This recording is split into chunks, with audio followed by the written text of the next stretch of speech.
me, forever on fire.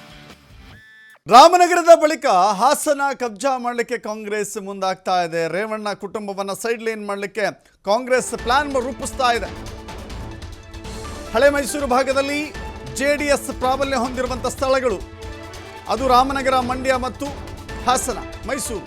ಹೀಗೆ ಈಗ ರಾಮನಗರವನ್ನ ಗೆದ್ದಿದ್ದೇವೆ ಅಂತ ಕಾಂಗ್ರೆಸ್ ಆತ್ಮವಿಶ್ವಾಸದಲ್ಲಿ ಈಗ ಹಾಸನಕ್ಕೂ ಲಗ್ಗೆ ಇಡ್ತಾ ಇದೆ. ಹಾಸನದಲ್ಲಿ ಅಹಿಂದ ಸಮಾವೇಶಕ್ಕೆ ಮುನ್ನುಡಿ ನಾಂದಿ ಹಾಡಿದ್ದಾರೆ ಮುಖ್ಯಮಂತ್ರಿಗಳು. ಈಗಾಗಲೇ ನಾಂದಿ ಹಾಡಿದ್ದಾರೆ. ಹಾಸನದಲ್ಲಿ ಅಹಿಂದ ಸಮಾವೇಶವನ್ನು ಏರ್ಪಾಟು ಮಾಡೋದ್ರ ಮೂಲಕ 5 ಮಂತ್ರಿಗಳಿಂದ ಹಾಸನ ಕಾಂಗ್ರೆಸ್ ವಶಕ್ಕೆ ಪ್ಲಾನ್ ರೂಪಿಸ್ತಾ ಇದೆ. ಅಹಿಂದ ಮತಗಳನ್ನು ಹಿಡಿದಿಟ್ಟುಕೊಂಡಿದ್ದಾರೆ. ಕಾಂಗ್ರೆಸ್ ಪಡೆಗೆ ಈಗ ಒಕ್ಕಲಿಗರದ್ದೇ ಚಿಂತೆ.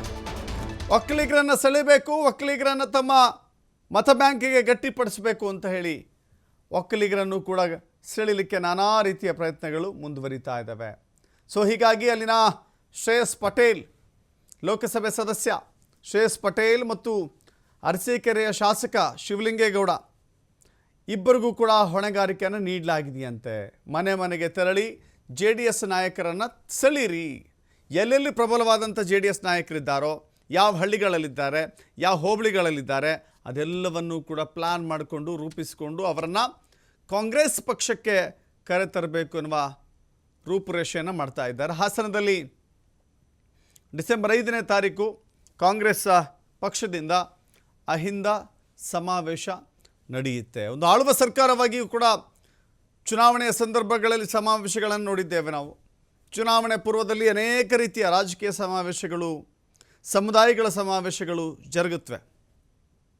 ಆದರೆ ಈಗ ಚುನಾವಣೆ ಮುಗಿದಿದೆ. ಎಲ್ಲ ಚುನಾವಣೆಗಳು ಕೂಡ ಪೂರ್ಣಗೊಂಡಿದ್ದಾವೆ.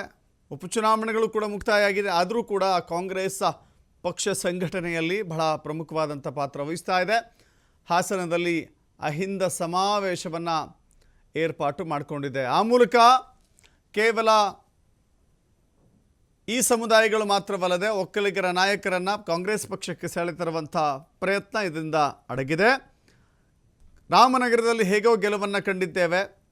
ಈಗ ಹಾಸನದಲ್ಲಿಯೂ ಕೂಡ ತಮ್ಮ ಶಕ್ತಿಯನ್ನು ಪಸರಿಸಲಿಕ್ಕೆ, ತಮ್ಮ ಹಿಡಿತವನ್ನು ಹೆಚ್ಚು ಮಾಡಲಿಕ್ಕೆ ಮುಂದಾಗ್ತಾ ಇದ್ದಾರೆ.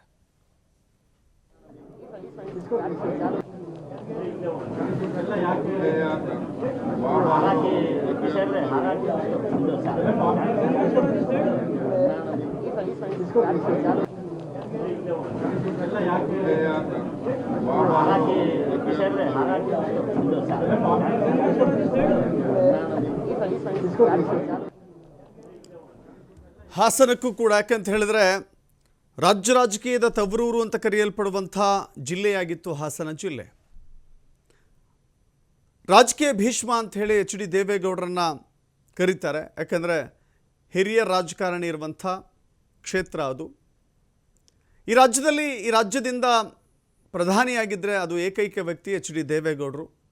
HD ದೇವೇಗೌಡರ ತಂತ್ರಗಾರಿಕೆ, ನಿಪುಣಗಾರಿಕೆ ಜೊತೆಗೆ ರಾಜಕೀಯ ಚಾಣಾಕ್ಷತನ ಇದೆಯಲ್ಲ, ಅದನ್ನು ಯಾರೂ ಕೂಡ ಸರಿಸಾಟಿಯಾಗಿ ನಿಲ್ಲಕ್ಕೆ ಸಾಧ್ಯ ಇಲ್ಲ ಅಂತ ಹೇಳ್ತಾ ಇದ್ರು. ಇದೀಗ ಅಂಥ ಭದ್ರಕೋಟೆಗೆ ಕಾಂಗ್ರೆಸ್ ಲಗ್ಗೆ ಇಟ್ಟಿದೆ.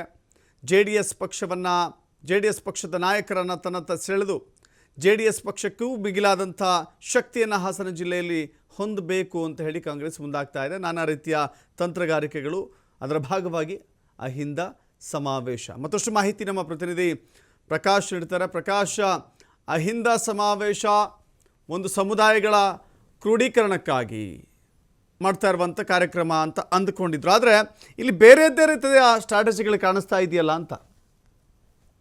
ದಶರಥ್, ಈಗಾಗಲೇ ಹಾಸನ ಜಿಲ್ಲೆಗೆ ಕಳೆದ ಮುಂದಿನ ತಿಂಗಳು 5ನೇ ತಾರೀಕು ಬಹುದೊಡ್ಡ ಸಮಾವೇಶವನ್ನು ಮಾಡಲಿಕ್ಕೆ CM ಸಿದ್ದರಾಮಯ್ಯ ಕೂಡ ಪ್ಲಾನ್ ಮಾಡ್ಕೊಂಡಿರುವಂತದ್ದು. ಅದರ ಹಿನ್ನೆಲೆಯಲ್ಲಿ ಸುಮಾರು 5 ಜನ ಮಂತ್ರಿಗಳನ್ನ ಈಗಾಗಲೇ ಹಾಸನ ಜಿಲ್ಲೆಗೆ ಕಳಿಸಿರುವಂತದ್ದು. ಜೊತೆಗೆ ಸ್ಥಳೀಯ ಯಾರು ಪರಾಜಿತ ಅಭ್ಯರ್ಥಿಗಳಿದ್ರು, ಸ್ಥಳೀಯ ಶಾಸಕರು, ಜೊತೆಗೆ ಸಂಸದರಾಗಿರ್ತಕ್ಕಂಥ ಎಲ್ಲರ ಜೊತೆನೂ ಮೀಟಿಂಗ್ ಅನ್ನು ಕರೆದು ಈಗಾಗಲೇ ಆ ಕಾರ್ಯಕ್ರಮದ ರೂಪುರೇಷೆಗಳನ್ನು ಸಿದ್ಧಪಡಿಸಿದ್ದಾರೆ ಅನ್ನುವ ಮಾಹಿತಿ ಲಭ್ಯವಾಗಿದೆ. ಇದು ಯಾವೆಲ್ಲ ರೀತಿಯಾಗಿ ಎಫೆಕ್ಟ್ ಆಗುತ್ತೆ ಅಂತಂದ್ರೆ, ಒಂದ್ ಕಡೆ ಈಗಾಗಲೇ ಅಹಿಂದ ಮತಗಳನ್ನ ಹಿಡಿದಿಟ್ಟುಕೊಂಡಿರುವಂತಹ CM ರವರು ಅವ್ರಿಗೆ ಟಾರ್ಗೆಟ್ ಆಗಿರುವಂತದ್ದು ಒಕ್ಕಲಿಗರ ಮತಗಳನ್ನ ಸೆಳೆಲಿಕ್ಕೆ ಇಲ್ಲಿ ಎಲ್ಲರನ್ನು ಕೂಡ ಎಲ್ಲಾ ರೀತಿಯಲ್ಲೂ ಪ್ಲಾನ್ ಮಾಡ್ಕೊಳ್ಳಲಾಗ್ತಾ ಇದೆ ಅನ್ನುವ ಮಾಹಿತಿ ಲಭ್ಯವಾಗಿರ್ತಕ್ಕಂಥದ್ದು. ಒಂದು ಕಡೆ ರೇವಣ್ಣ ಕುಟುಂಬ ಈಗಾಗಲೇ ಸೈಲೆಂಟ್ ಆಗಿದೆ, ಯಾಕಂತಂದ್ರೆ ಅದು ಎಲ್ರಿಗೂ ಕೂಡ ಗೊತ್ತಿರುವಂತಹ ವಿಚಾರ. ಹಾಗಾಗಿ ಆಕ್ಟಿವ್ ಆಗಿರ್ಬೇಕಾಗಿದ್ದಂತಹ ರೇವಣ್ಣ ಇನ್ಆಕ್ಟಿವ್ ಆಗಿದ್ದಾರೆ ಅನ್ನುವ ಚರ್ಚೆಗಳು ಕೂಡ ಈಗಾಗಲೇ ಜಿಲ್ಲೆಯಲ್ಲಿ ಹರಿದಾಡ್ತಾ ಇರುವಂತದ್ದು. ಇದೇ ಸಂದರ್ಭವನ್ನು ಯೂಸ್ ಮಾಡ್ಕೊಂಡಿರುವಂತಹ ಸಿಎಂ ಸಿದ್ದರಾಮಯ್ಯನವರು ಒಕ್ಕಲಿಗರ ಮತಗಳನ್ನು ಸೆಳೆಯಲಿಕ್ಕೆ ಹಾಸನದಲ್ಲಿ ಒಂದು ದೊಡ್ಡ ಸಮಾವೇಶ ಮಾಡ್ಲಿಕ್ಕೆ, ಶಕ್ತಿ ಪ್ರದರ್ಶನ ಮಾಡ್ಲಿಕ್ಕೆ ಮುಂದಾಗಿದ್ದಾರೆ. ಸುಮಾರು 2 ಲಕ್ಷಕ್ಕೂ ಹೆಚ್ಚು ಜನರನ್ನ ಸೇರಿಸಲಿಕ್ಕೆ ಪ್ಲಾನ್ ಕೂಡ ಮಾಡಿರುವಂತದ್ದು. ಜೊತೆಗೆ ಒಂದಿಷ್ಟು ಈ ಮಾಜಿ ಶಾಸಕರುಗಳಿರ್ಬೋದು, ಮತ್ತೆ ಒಂದಿಷ್ಟು JDS ನ ಮುಖಂಡರುಗಳು ಕೂಡ ಸಿಎಂ ಸಿದ್ದರಾಮಯ್ಯರವರ ನೇತೃತ್ವದಲ್ಲಿ ಕೈ ಸೇರ್ಪಡೆ ಆಗ್ತಾರೆ ಅನ್ನುವ ಮಾತುಕತೆಗಳು, ಚರ್ಚೆಗಳು ಕೂಡ ಹಾಸನ ಜಿಲ್ಲೆಯಲ್ಲಿ ಆರಂಭವಾಗ್ತಾ ಇದೆ. ಈ ಹಿನ್ನೆಲೆಯಲ್ಲಿ ಯತೀಂದ್ರ ಸಿದ್ದರಾಮಯ್ಯ ಕೂಡ ಹಾಸನಕ್ಕೆ ಭೇಟಿ ನೀಡಿರುವಂತದ್ದು, ಮಹದೇವಪ್ಪ ಅವರವರು ಹಾಸನಕ್ಕೆ ಭೇಟಿ ನೀಡಿರತಕ್ಕಂಥದ್ದು, KN ರಾಜಣ್ಣ ಆಗಿರ್ಬೋದು, ಹೀಗೆ ಹಲವಾರು ಕಾಂಗ್ರೆಸ್ನ ಹಿರಿಯ ಮುಖಂಡರು, ಹಾಲಿ ಮಂತ್ರಿಗಳು ಕೂಡ ಹಾಸನದತ್ತ ಕಣ್ಣಾಯಿಸಿದ್ದಾರೆ. ಎಲ್ಲೋ ಒಂದ್ ಕಡೆ ಒಕ್ಕಲಿಗರ ಭದ್ರಕೋಟೆಗೆ ಕೈ ಹಾಕ್ಲಿಕ್ಕೆ ಸಿಎಂ ಕೂಡ ತಯಾರಿ ಮಾಡಿದ್ದಾರೆ ಅನ್ನುವ ಮಾತುಗಳು ಕೇಳಿ ಬರ್ತಾ ಇರುವಂತದ್ದು. ಒಂದು ಕಡೆ ಚನ್ನಪಟ್ಟಣದಲ್ಲಿ ನಿಖಿಲ್ ಕುಮಾರಸ್ವಾಮಿಯ ಸೋಲು, ಇನ್ನೊಂದ್ ಕಡೆ ರೇವಣ್ಣರವರು ಸ್ವಲ್ಪ ರಾಜಕೀಯದಲ್ಲಿ ಕೂಡ ಈಗಾಗಲೇ ಮಾಜಿ ಸಂಸದರ ಪ್ರಜ್ವಲ್ ರೇವಣ್ಣ ಜೈಲಿನಲ್ಲಿ ಇರ್ತಕ್ಕಂತಹ ಹಿನ್ನೆಲೆ ಆಕ್ಟಿವ್ ಆಗ್ಲಿಕ್ಕೂ ಕೂಡ ಅವ್ರಿಗೆ ಆಗ್ತಾ ಇಲ್ಲ. ಹಾಗಾಗಿ ಇಂತಹ ಸಂದರ್ಭವನ್ನು ಯೂಸ್ ಮಾಡ್ಲಿಕ್ಕೆ ಸಿಎಂ ಕೂಡ ಸಾಕಷ್ಟು ಪ್ಲಾನ್ ಮಾಡಿದ್ದಾರೆ ಅನ್ನುವ ಮಾಹಿತಿ ಸದ್ಯಕ್ಕೆ ಲಭ್ಯವಾಗಿರ್ತಕ್ಕಂಥದ್ದು. Dasharath, yes, thank you.